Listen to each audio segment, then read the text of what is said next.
año electoral en donde empiezan a definirse muchísimas alianzas, ¿o no?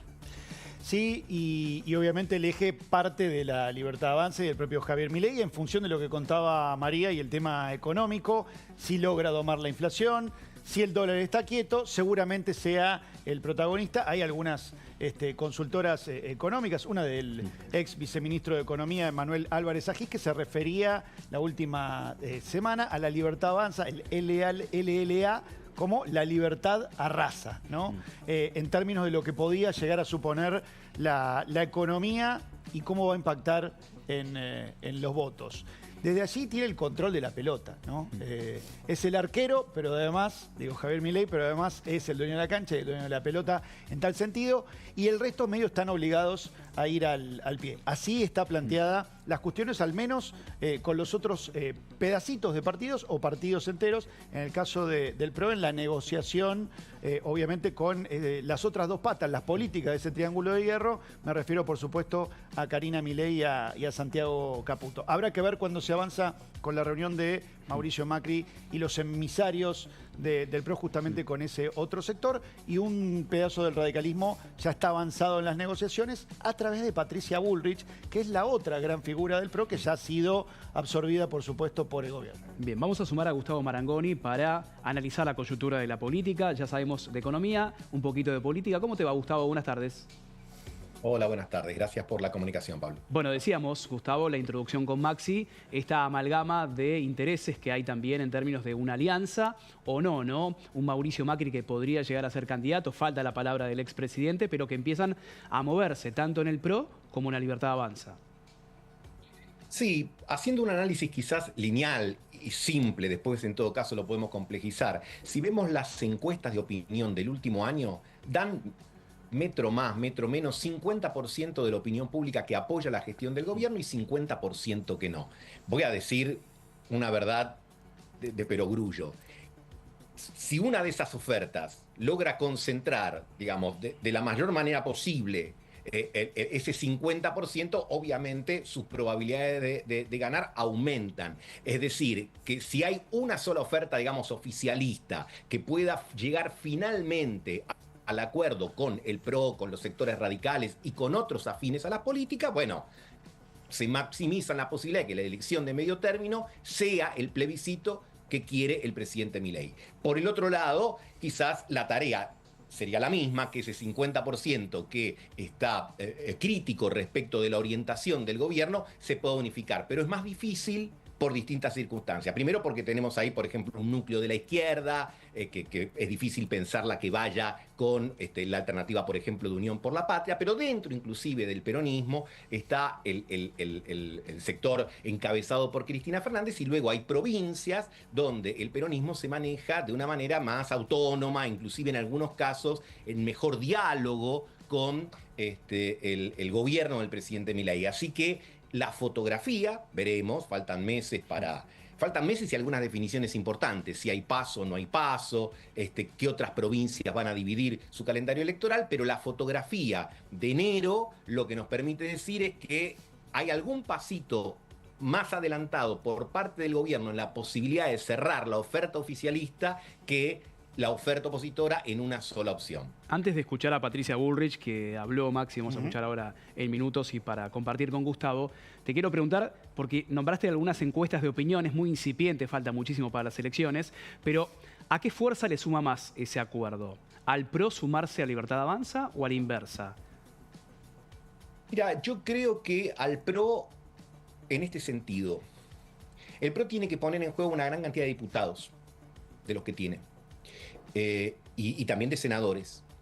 La Libertad Avanza no, porque en el 2021 la Libertad Avanza solo se presentó en 2 distritos, capital y provincia, y sacó 4 diputados, así que es poco lo que renueva. Hubo algunos que sumó al bloque posterior, pero renueva poco. El PRO tiene que renovar mucho. Y es difícil pensar que si va en una oferta separada de la Libertad Avanza, su caudal electoral, salvo Ciudad de Buenos Aires, donde es más sólido, donde es más fuerte, le permita poner una gran cantidad de diputados. Ahora, algunos que pueden estar escuchándonos dirán, sí, pero si van listas consolidadas con la Libertad Avanza, probablemente tampoco le den tantos. Bueno, pero se puede disimular mejor una merma de diputados estando en un grupo más grande y eventualmente victorioso que participar individualmente y no poder de alguna manera dibujar o hacer cierta cosmética sobre unos resultados que le lleven a disminuir el bloque de actualmente 37 diputados a alguno inferior a 20. ¿No? Y la pregunta está sobre la mesa, Maxi, si el PRO efectivamente es oficialista u opositor, ¿no? Sí, esto es lo que plantea casi como un ¿estás conmigo o sos oposición? Patricia Bullrich, si querés, Pablo, la escuchamos. ¿Tenemos ahí? Bueno, la palabra de Patricia Bullrich, que hacíamos el título, ¿no? Que le replicó a Mauricio Macri a la espera de su definición, la del expresidente. Tiene que definirse qué quiere ser, ¿no? Mauricio Macri, si oficialista de Javier Milei u opositor. No quedan en el limbo en este gris. Exacto. Ahí lo escuchamos. Ahí. Yo creo que más que una mesa de decisiones, te diría que son aportes que tienen que hacerle al gobierno. La mesa de decisiones es una mesa gubernamental. Y creo que, digamos, los aportes que se puedan hacer son todos bienvenidos, las miradas, los aportes, siempre desde una perspectiva de dónde te parás. ¿Sos oficialista o sos oposición? Me parece que es fundamental pararse del lado del oficialismo. Porque si vos te parás del lado de la oposición, siempre le vas a encontrar el pelo de huevo. Ese es el objetivo de la oposición, ¿no?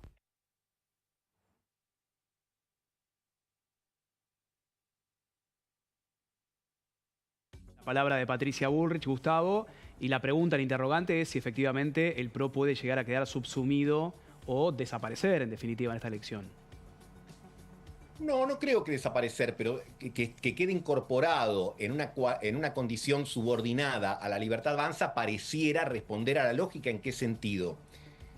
Yo creo que Milei supo desde el primer momento de su presidencia que el votante del PRO y el votante radical en términos generales quiere que a su gobierno le vaya bien, porque entre otras cosas, el elector no se define solo por la positiva, también por la negativa. Y el votante, que estuvo en ese universo del 56%, no todo, pero una parte muy relevante, también se define como no peronista, no kirchnerista, antiperonista o antikirchnerista. Y por lo tanto no entendería muy bien por qué la propuesta del PRO tendría que ir separada de la libertad avanza por matices. Costaría explicar. No es imposible, pero estarías como contrariando la voluntad. A ver, el de River le quiere ganar al de Boca. Después puede tener diferencias, si algún jugador que está en el banco tiene que ser titular, si el que está de titular tiene que ir al banco, pero básicamente hay una cuestión identitaria que es muy fuerte y cuando además se pone en términos de ellos o nosotros, obviamente el presidente lo hizo en su mensaje del año de gestión. Dijo, 2025 es un plebiscito de mi gobierno y en un plebiscito no hay 5, 10, 15 alternativas, hay 2. Vos votás a favor de una postura o del otro.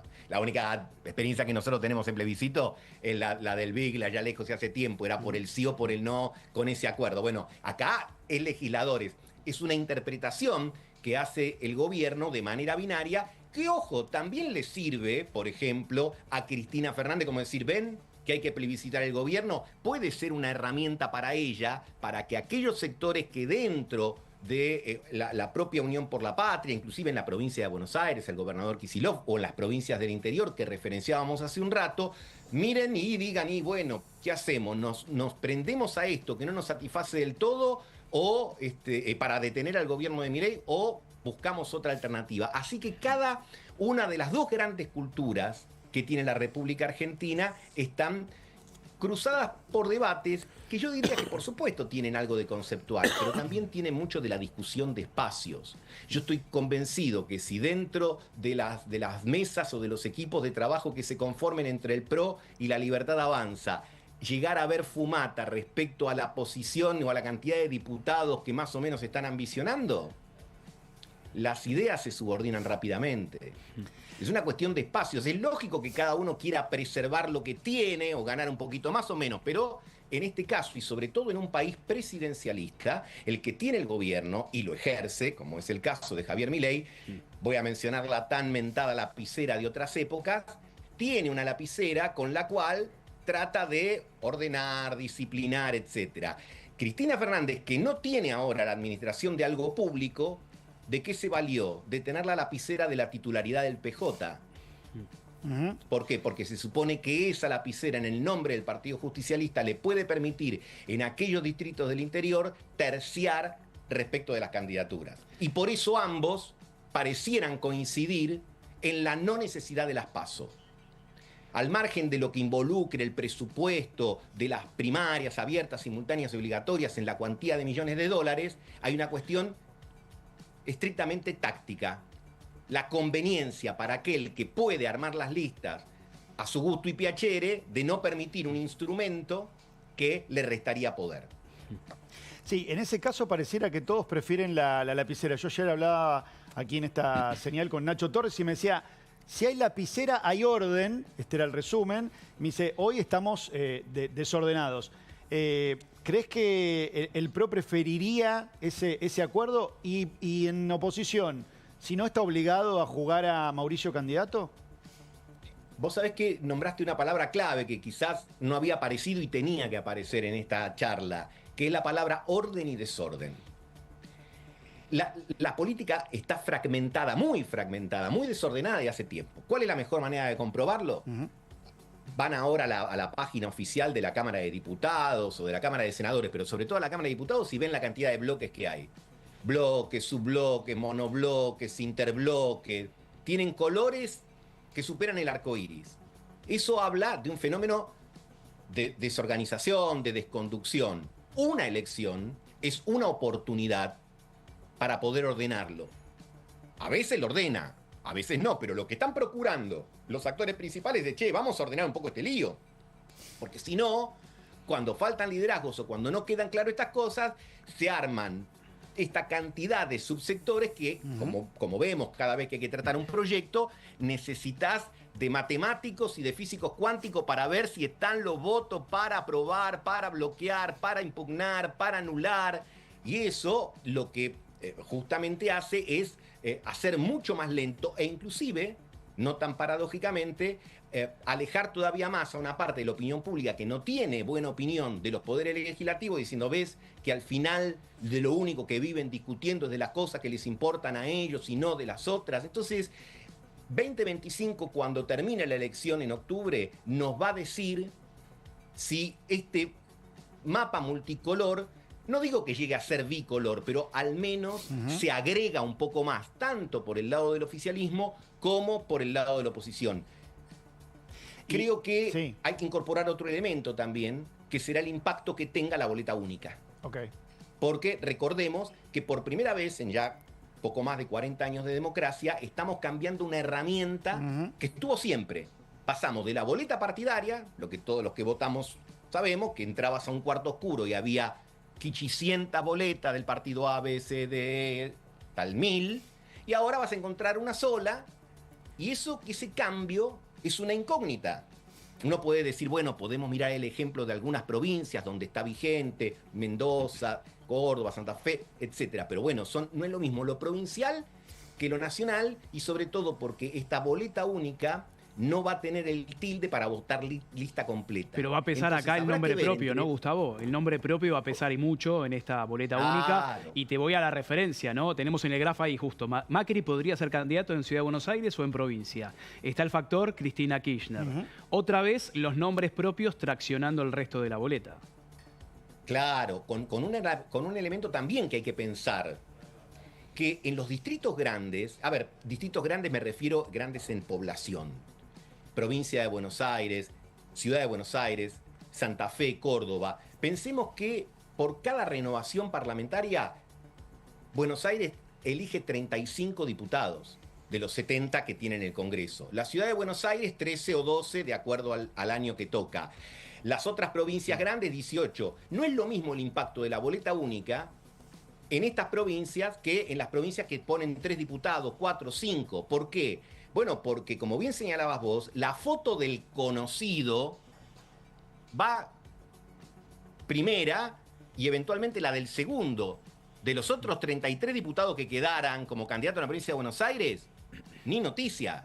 Entonces, algunos señalan, y veremos el resultado de la experiencia, es que la boleta única va a personalizar mucho más la elección de lo que de alguna manera ya venía personalizada, porque en general, si bien es cierto que nadie se tomaba el trabajo de tomar y leer los 33, los 13 o los 12 candidatos, pero ahora eso parece tener una lupa, un zoom, que va a agrandar mucho el conocido o la conocida que encabece, y el resto no. Y como decíamos antes, al no tener tilde de lista completa, en las experiencias que hubo provinciales hubo mucho voto en blanco, que uno tiene que ver si es voto en blanco consciente o voto en blanco de no haberse dado cuenta que había que poner más de un tilde, es decir, que había que agarrar la virome más de una vez y marcar por segmento. Entonces, al margen de las campañas que se hagan pedagógicas para enseñar a utilizar la herramienta, habrá que ver el día de la elección el impacto que tiene.